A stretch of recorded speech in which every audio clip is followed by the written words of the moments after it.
The Flowering of the Strange Orchid by H.G. Wells. The buying of orchids always has in it a certain speculative flavor.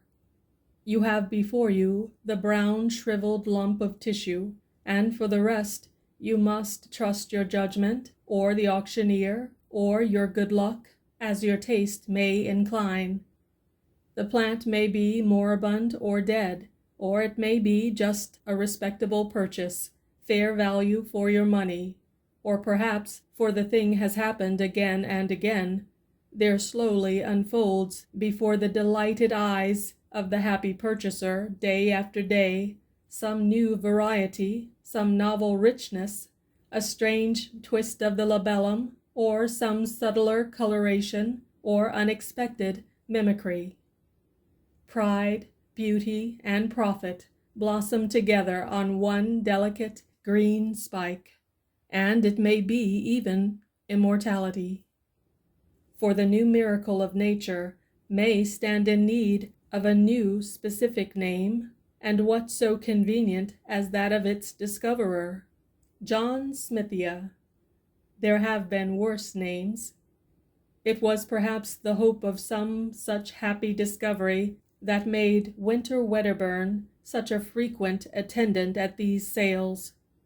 That hope, and also maybe the fact that he had nothing else of the slightest interest to do in the world.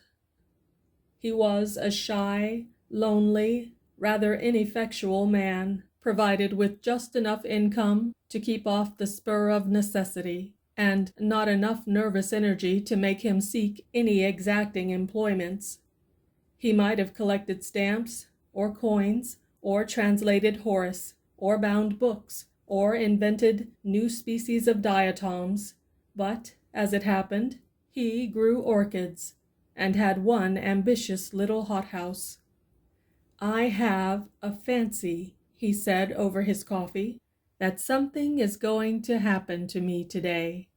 He spoke as he moved and thought, slowly. "Oh, don't say that," said his housekeeper, who was also his remote cousin, for something happening was a euphemism that meant only one thing to her. "You misunderstand me. I mean nothing unpleasant, though what I do mean I scarcely know. Today," he continued after a pause, "Peters are going to sell a batch of plants from the Andamans and the Indies. I shall go up and see what they have. It may be I shall buy something good unawares. That may be it." He passed his cup for a second cupful of coffee. "Are these the things collected by that poor young fellow you told me of the other day?" asked his cousin as she filled his cup. "Yes," he said, and became meditative over a piece of toast. "Nothing ever does happen to me," he remarked presently, beginning to think aloud. "I wonder why. Things enough happen to other people. There is Harvey. Only the other week, on Monday, he picked up 6 pence. On Wednesday, his chicks all had the staggers. On Friday, his cousin came home from Australia. And on Saturday, he broke his ankle. What a whirl of excitement, compared to me." "I think I would rather be without so much excitement," said the housekeeper. "It can't be good for you. I suppose it's troublesome. Still, you see, nothing ever happens to me. When I was a little boy, I never had accidents. I never fell in love as I grew up. Never married. I wonder how it feels to have something happen to you, something really remarkable. That orchid collector was only 36, 26 years younger than myself, when he died, and he had been married twice and divorced once. He had had malarial fever 4 times, and once he broke his thigh. He killed a Malay once, and once he was wounded by a poisoned dart. And in the end he was killed by jungle leeches. It must have all been very troublesome, but then it must have been very interesting, you know, except, perhaps, the leeches." "I am sure it was not good for him," said the lady with conviction. "Perhaps not. And then Wedderburn looked at his watch. 23 minutes past 8. I am going up by the 11:45 train, so that there is plenty of time. I think I shall wear my alpaca jacket, it is quite warm enough, and my gray felt hat and brown shoes. I suppose— He glanced out of the window at the serene sky and sunlit garden, and then nervously at his cousin's face. "I think you had better take an umbrella if you are going to London," she said in a voice that admitted of no denial. "There's all between here and the station coming back." When he returned, he was in a state of mild excitement. He had made a purchase. It was rare that he could make up his mind quickly enough to buy, but this time he had done so. "There are Vandas," he said, "and a Dendrobe, and some Palian office." He surveyed his purchases lovingly as he consumed his soup. They were laid out on the spotless tablecloth before him, and he was telling his cousin all about them as he slowly meandered through his dinner. It was his custom to live all his visits to London over again in the evening for her and his own entertainment. "I knew something would happen today, and I have bought all these. Some of them, I feel sure, do you know, that some of them will be remarkable. I don't know how it is, but I feel just as sure as if someone had told me that some of these will turn out remarkable. That one," he pointed to a shriveled rhizome, "was not identified. It may be a Palian office, or it may not. It may be a new species, or even a new genus, and it was the last that poor Batten ever collected." "I don't like the look of it," said his housekeeper. "It's such an ugly shape. To me it scarcely seems to have a shape." "I don't like those things that stick out," said the housekeeper. "It shall be put away in a pot tomorrow." "It looks," said the housekeeper, "like a spider shamming dead." Wedderburn smiled and surveyed the root with his head on one side. "It is certainly not a pretty lump of stuff, but you can never judge of these things from their dry appearance. It may turn out to be a very beautiful orchid indeed. How busy I shall be tomorrow! I must see tonight just exactly what to do with these things, and tomorrow I shall set to work." They found poor Batten lying dead, or dying, in a mangrove swamp. "I forget which," he began again presently, "with one of these very orchids crushed up under his body. He had been unwell for some days, with some kind of native fever, and I suppose he fainted. These mangrove swamps are very unwholesome. Every drop of blood, they say, was taken out of him by the jungle leeches. It may be that very plant that cost him his life to obtain. I think none the better of it for that." "Men must work, though women may weep," said Wedderburn with profound gravity. "Fancy dying, away from every comfort in a nasty swamp. Fancy being ill of fever with nothing to take but chlorodyne and quinine. If men were left to themselves, they would live on chlorodyne and quinine, and no one round you but horrible natives. They say that Andaman Islanders are most disgusting wretches, and anyhow, they can scarcely make good nurses, not having the necessary training, and just for people in England to have orchids." "I don't suppose it was comfortable, but some men seem to enjoy that kind of thing," said Wedderburn. "Anyhow, the natives of his party were sufficiently civilized to take care of all his collection until his colleague, who was an ornithologist, came back again from the interior, though they could not tell the species of the orchid and had let it wither. And it makes these things more interesting. It makes them disgusting. I should be afraid of some of the malaria clinging to them. And just think, there has been a dead body lying across that ugly thing. I never thought of that before. There, I declare I cannot eat another mouthful of dinner. I will take them off the table, if you like, and put them in the window seat. I can see them just as well there."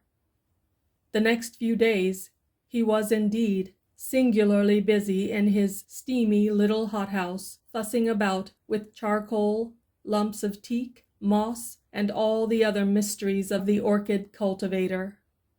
He considered he was having a wonderfully eventful time. In the evening he would talk about these new orchids to his friends, and over again he reverted to his expectation of something strange. Several of the Vandas and the Dendrobium died under his care, but presently the strange orchid began to show signs of life. He was delighted, and took his housekeeper right away from jam making to see it at once, directly he made the discovery. "That is a bud," he said, "and presently there will be a lot of leaves there, and those little things coming out here are aerial rootlets." "They look to me like little white fingers poking out of the brown," said his housekeeper. "I don't like them." "Why not?" "I don't know. They look like fingers trying to get at you. I can't help my likes and dislikes. I don't know for certain, but I don't think there are any orchids I know that have aerial rootlets quite like that. It may be my fancy, of course. You see, they are a little flattened at the ends." "I don't like them," said the housekeeper, suddenly shivering and turning away. "I know it's very silly of me, and I'm very sorry, particularly as you like the thing so much, but I can't help thinking of that corpse. But it may not be that particular plant. That was merely a guess of mine." His housekeeper shrugged her shoulders. "Anyhow, I don't like it," she said. Wedderburn felt a little hurt at her dislike to the plant, but that did not prevent his talking to her about orchids generally, and this orchid in particular, whenever he felt inclined. "There are such queer things about orchids," he said one day, "such possibilities of surprises. You know, Darwin studied their fertilization and showed that the whole structure of an ordinary orchid flower was contrived in order that moths might carry the pollen from plant to plant. Well, it seems that there are lots of orchids known, the flower of which cannot possibly be used for fertilization in that way. Some of the cypripediums, for instance. There are no insects known that can possibly fertilize them, and some of them have never been found with seed. But how do they form new plants? By runners and tubers, and that kind of outgrowth. That is easily explained. The puzzle is, what are the flowers for? Very likely," he added, "my orchid may be something extraordinary in that way. If so, I shall study it. I have often thought of making researches, as Darwin did, but hitherto I have not found the time, or something else has happened to prevent it. The leaves are beginning to unfold now. I do wish you would come and see them again."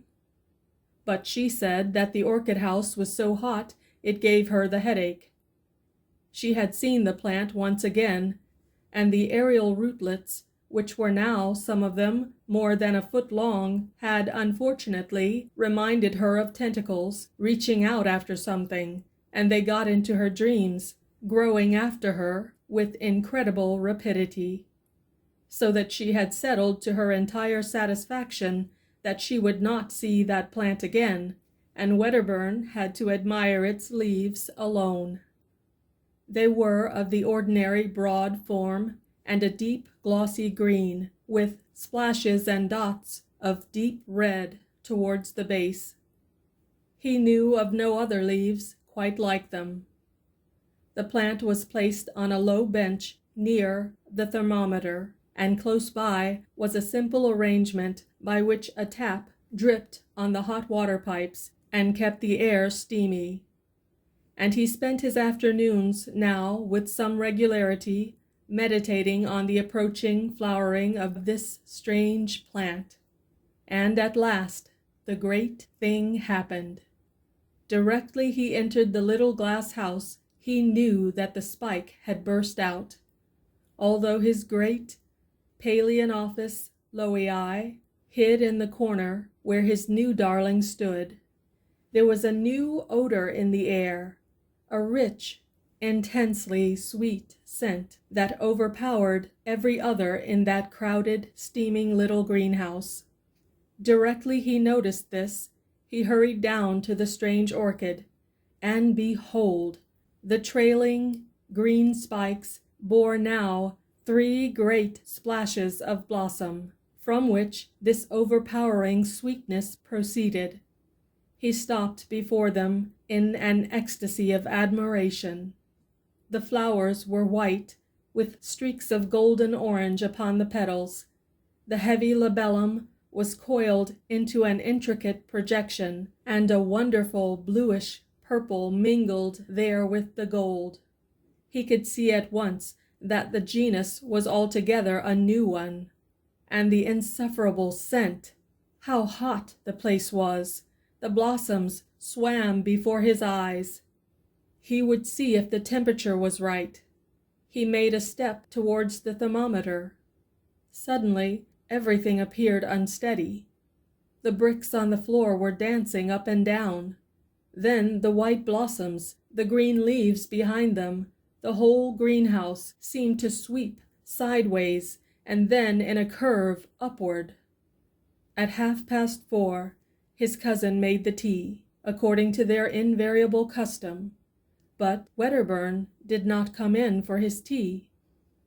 "He is worshipping that horrid orchid," she told herself, and waited 10 minutes. "His watch must have stopped. I will go and call him." She went straight to the hothouse, and opening the door, called his name. There was no reply. She noticed that the air was very close and loaded with an intense perfume. Then she saw something lying on the bricks between the hot water pipes. For a minute, perhaps, she stood motionless. He was lying face upward at the foot of the strange orchid. The tentacle-like aerial rootlets no longer swayed freely in the air, but were crowded together, a tangle of gray ropes, and stretched tight, with their ends closely applied to his chin and neck and hands. She did not understand.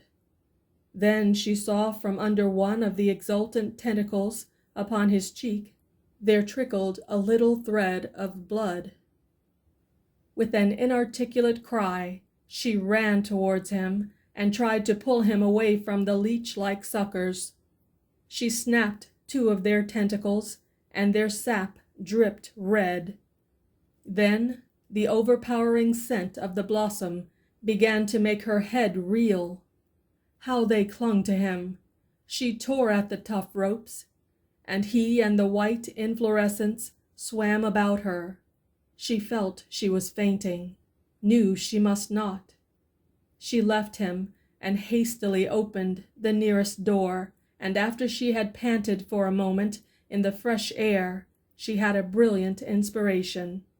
She caught up a flower pot and smashed in the windows at the end of the greenhouse. Then she re-entered. She tugged, now with renewed strength, at Wedderburn's motionless body, and brought the strange orchid crashing to the floor. It still clung with the grimmest tenacity to its victim.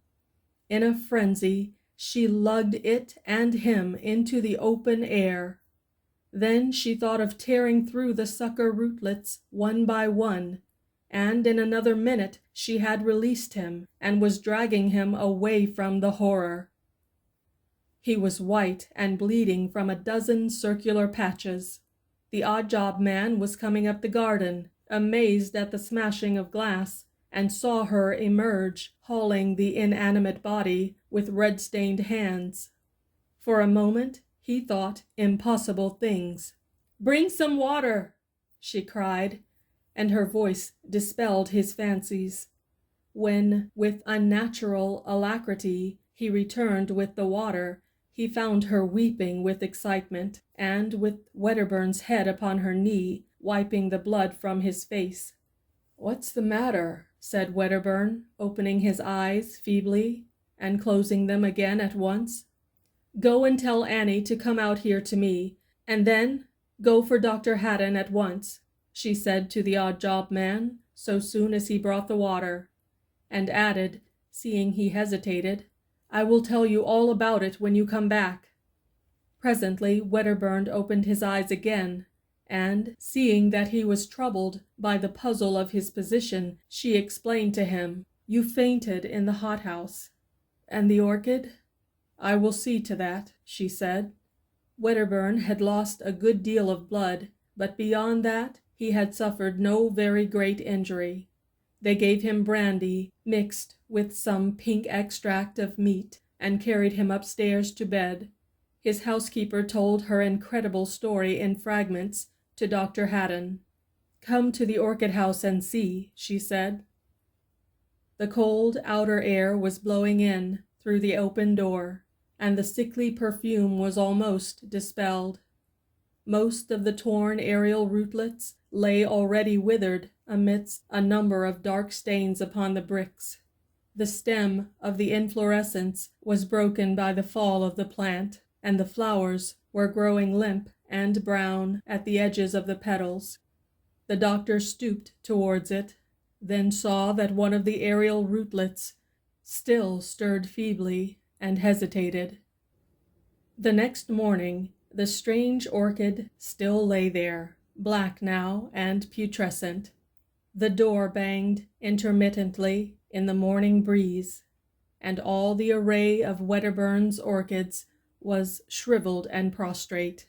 But Wedderburn himself was bright and garrulous upstairs in the glory of his strange adventure. End of The Flowering of the Strange Orchid by H. G. Wells.